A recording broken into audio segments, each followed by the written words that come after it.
Good day, students. Today, I'm going to discuss to you the physical education. We're going to discuss the dance forms that is focused in cheer dance. Okay? Dancing is part of human culture. Is it true? Yes or no? It has many forms that are enjoyable and makes the body stay fit and active. It is performed during celebrations or even in rituals. At present times, dancing is a form of recreational way or a way of express oneself, just like some TikToks or other platform or social media platforms for entertainment. Some dance are executed solely for competitions in order to improve the physiological well-being of an individual. Cheer dance, street dance, and festival dance, here are some of the forms of dance that increase physical confidence and help in the development of your social skills. But let's start first in cheer dance. There are cheer dance during intramurals in school. Cheer dance is exciting to watch not just because of the colorful uniform, but more on the amazing combination of dance and gymnastics performance. It continues to grow all throughout the years because of its popularity. People of both sexes and all of the ages participates in this kind of sport. The athletic and competitive approach trained children leaders to develop not only lifetime fitness but also, most importantly, to teach life values. So when we say cheer dance it is a recreational activity and competitive sport that is composed of an organized routine. These include the performance element and skills like dancing and gymnastics. Some advantages of cheer dancing include the strengthening of the heart and lungs. And second, reducing the risk of heart attacks, strokes, high blood pressure, and type 2 diabetes. What are the terminologies used in cheer dance? We have three terminologies that you need to be familiarized on. We have flyers, bases or mounts, and the spots or spotter. When we say flyers, these are the cheerleaders who are held and thrown into the air and are doing some stunts. While the bases or mounts, these are the persons in charge of the holding and controlling the thrower or the flyer. The spots or the spotters, front spot and back spots members are those who stand behind or in front of the flyers and support the flyers to prevent them from falling. Like also in other components, when it comes to cheer dance, there are also a performance elements. We have motions, jumps, stunts, tumbling, cheer, chants, and dance routines. These five compose one cheer dance. When we say motions, this element includes arm motions like high V, low V, half high, and half low, diagonals, K's, L, and T's, broken T's, and even touchdowns. When we say jumps, these are the feet movements through jumping movement or jumping moves like toe touch, hurdles, and pine jumps. Stunts. Stunts, these are most that can be seen from the flyers or selected cheer dancers like bow and arrow, liberties, scorpions, and basket tosses. Even in tumbling, cartwheel and round off are basic tumbling movements in cheer dance, while the backhand sprints, round off backhand springs, back tucks, layout, and layout twists are more difficult skills in cheer dance. So we have two levels when it comes to tumbling. We have the beginning or the most common or the basic tumblings, the cartwheel and the round off, and the quite difficult skills in cheer dance. We have the backhand, the backhand spring, the back tucks, layout twists, and those and so on and so forth. Cheer, chants, and dance routines. Cheer chants is incorporates stance, jumps, and tumbling are used to lead the crowd, while the dance routines, on the other hand, are used to entertain the crowd during breaks.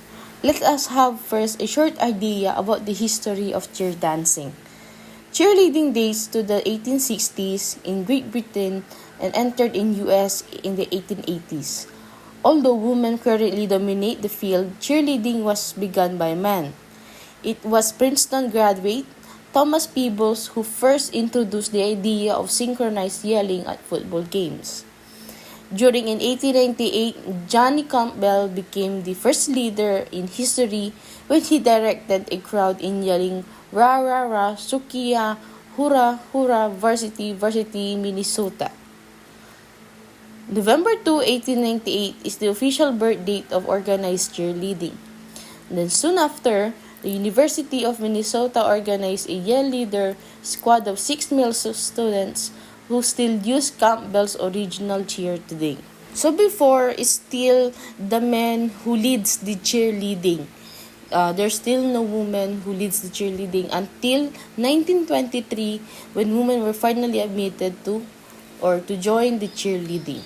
During the late 1920s, many public school papers still referred to cheerleaders as a man or chap.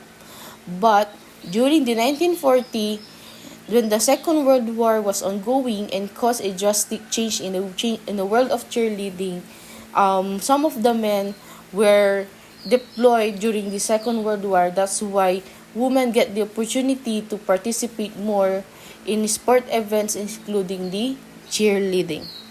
Flyers, who are usually females, bring excitement whenever they toss in the air. Rarely will you see male members of the Cheerdance team perform as flyers. So mostly are women who perform when it comes to flyers. It's very rare to see female, they're very rare to see male. Lawrence Herkimer is the grandfather of the modern cheerleading. He is a former cheerleader himself who created the National Cheerleading Association as a means of holding several training camps to better educate young women in the art of cheering. One of his innovations was to combine the motion and gymnastics to invigorate the spectators. He also invented one of the most well-known cheerleading jumps, the Herky. He laid the foundation of cheerleading, and everything about cheerleading had gone quickly into popularity. In 1980s, the Universal Cheerleaders Association or UCA started introducing the concept of cheerleading to the world. In 1990s, cheerleading began to flourish in the Philippines as the natural outgrowth of the Filipinos' love for team sports, notably basketball and to some extent volleyball.